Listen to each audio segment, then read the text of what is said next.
જે રીતના એક મહત્વની બેઠક અત્યારે થઈ છે? કે ગઈકાલે ફોર્મ ભરવાનો છેલ્લો દિવસ અને જે પ્રમાણે જેતપુર નવાગઢ નગરપાલિકાની અંદર 11 વોર્ડ 44 ભારતીય જનતા પાર્ટીના ઉમેદવારો અમે પાર્લામેન્ટરી બોર્ડની અંદર નક્કી કર્યા હતા. 2 સીટ માટેના મેન્ડેટનો પ્રશ્ન હતો અને 44માંથી 42 સીટ ઉપર ભારતીય જનતા પાર્ટીએ મેન્ડેટ આપ્યો છે. અત્યારે હાલની અંદર 42 ઉમેદવારો અમે ભારતીય જનતા પાર્ટીના ચૂંટણીના મેદાનની અંદર છીએ. જે કંઈ પ્રશ્ન હતો એ ઘરનું છે, અમારા ઘરની વાત હતી અને બેઠક કરી અને એ વાત પૂર્ણ થઈ છે. આવતીકાલે સવારથી તમામ ઉમેદવારો સક્રિય રીતે પોતાના વોર્ડની અંદર કામે લાગી જવાના છે. 44માંથી 42 સીટ ઉપર ભારતીય જનતા પાર્ટી પૂરી તાકાતથી લડશે. જેતપુર એ ભારતીય જનતા પાર્ટીનો હંમેશા ગઢ રહ્યો છે.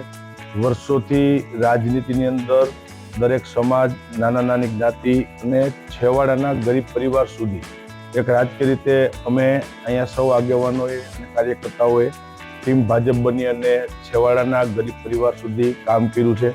નાના ઘરે એક પ્રસંગ સુધી હાજરી આપવાના પ્રયત્નો કર્યા છે અને એટલા માટે આવનારી ચૂંટણીની અંદર ભારતીય જનતા પાર્ટીનો જ્વલંત વિજય થશે અને ફરીથી જેતપુર નવાગઢ નગરપાલિકાની અંદર ભારતીય જનતા પાર્ટીનું શાસન આવશે. માટે ધારાસભ્ય તરીકે મને વિશ્વાસ છે ભારતીય જનતા પાર્ટીના આગેવાનો અને કાર્યકર્તાઓ ઉપર કે પૂરી તાકાતથી ભારતીય જનતા પાર્ટીના એક કાર્યકર્તાઓ વોર્ડમાં કામે લાગી અને ફરીથી નગરપાલિકાની અંદર ભારતીય જનતા પાર્ટીનું શાસન આવશે. માટે અમે પ્રયત્ન કરશું. જયેશભાઈ, 42 નામ જાહેર થયા, 2 નામ ડિક્લેર નતા કર્યા.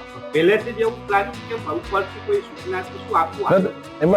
એમાં પ્રશ્ન આખું એવું કે સ્વાભાવિક રીતે અમારા જ અહીંથી કોઈ પાર્ટીના જ આગેવાનોએ જેતપુરની અંદર ભારતીય જનતા પાર્ટીનું નબળું દેખાય, જેતપુરમાં ભારતીય જનતા પાર્ટીની સત્તા ન બને એ માટે પણ પ્રયત્ન કરેલા હોય અને એના કારણે કે જ્યાં એક સીટ ઉપર મેન્ડેટ રોકી દેવાના પ્રયત્નો કર્યા, પણ કીધું કે એમાં કોઈ અમે વિચલિત થવાના નથી.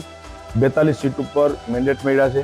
42 સીટ પાર્લામેન્ટરી બોર્ડની અંદર નામ ચર્ચા કરી અને ભારતીય જનતા પાર્ટીના પ્રદેશ મોવડી મંડળ સાથે ચર્ચા કરી અને 42 નામ પર સહમતિ થઈ છે અને એ 42 અમે જે નક્કી કરેલા નામ છે 42 ઉમેદવારોને ભારતીય જનતા પાર્ટીએ મેન્ડેટ આપ્યું છે.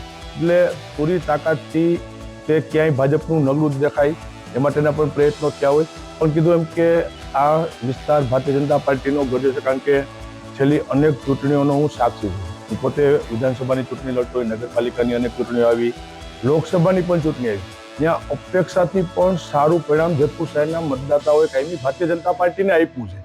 અમારી અપેક્ષાની ત્યાં લીડ ન હોય, એનાથી અનેક ગણી લીડ પણ અમને ભારતીય જનતા પાર્ટીને જેતપુર. એનું કારણ એ છે કે એક નાના સમાજ, નાની જ્ઞાતિઓ હોય, દરેક જ્ઞાતિ સમાજ અને છેવાડાના પરિવાર સુધી હંમેશા સક્રિય રહી અને અમે ત્યાં સુધી પહોંચવાના પ્રયત્નો કર્યા છે. સુખ દુઃખમાં ભાગીદાર બેસી એટલે સામે મતદારો કાયમી માટે રિઝલ્ટ આપ્યું છે. અને આ નગરપાલિકાની ચૂંટણીની અંદર જે કંઈ ઘટનાક્રમ બન્યો, જે કંઈ ન્યૂઝ ચાલ્યા અને એના પર કીધું કે ક્યાંય પણ વિચલિત થયા વગર ભારતીય જનતા પાર્ટીના તમામ કાર્યકર્તાઓ કામે લાગી ગયા છે અને ફરીથી જેતપુર નવાગઢ નગરપાલિકાની અંદર જે લોકોને અપેક્ષા પણ નહીં હોય, 44 સીટ તેમાંથી મેક્સિમમ સીટો ભારતીય જનતા પાર્ટી હતી અને ફરી પાછું ભારતીય જનતા પાર્ટીનું શાસન અમે લાવશું.